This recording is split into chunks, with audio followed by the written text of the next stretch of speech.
In the past hour, we did get an update from officials leading the recovery effort right now. Our Matthew Torres joins us live from Reagan National Airport with the latest. What do we know, Matthew?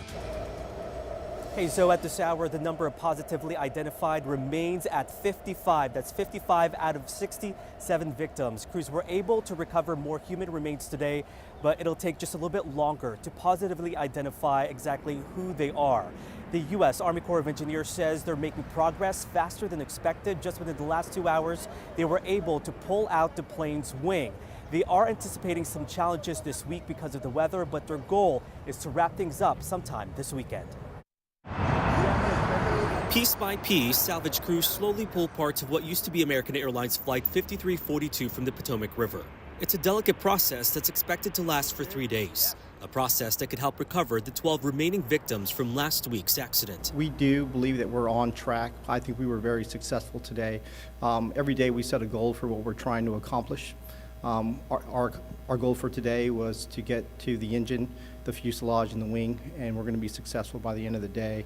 After crews are done removing the plane for the Potomac, they will move on to the Black Hawk helicopter. It's tragic, and everything imaginable that you can think of, right, that is what they're dealing with day in and day out. Meanwhile, preliminary data shows conflicting readings on the altitudes of the plane and the helicopter before the accident. According to the National Transportation Safety Board, the jet's flight recorder showed its altitude as 325 feet, plus or minus 25 feet before Wednesday's collision.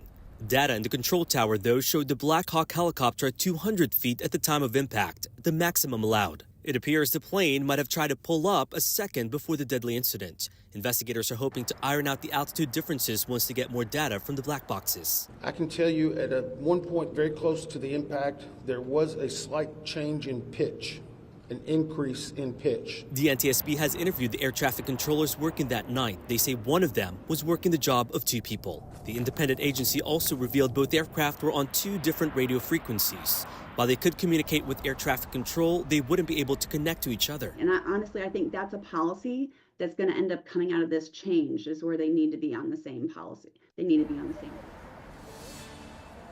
All right, so this is a live look now of that site. You can see the barge, you can see the crane. Tomorrow, the focus is now on removing the plane's cockpit. That is according to the U.S. Army Corps of Engineers. In the meantime, there was also an Army official at the press briefing within the last hour today.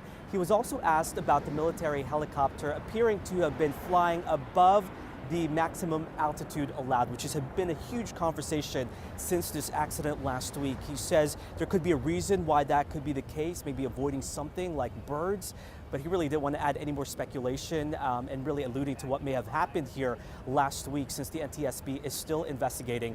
We did not hear from the NTSB today, but we could potentially hear from them tomorrow. Guys.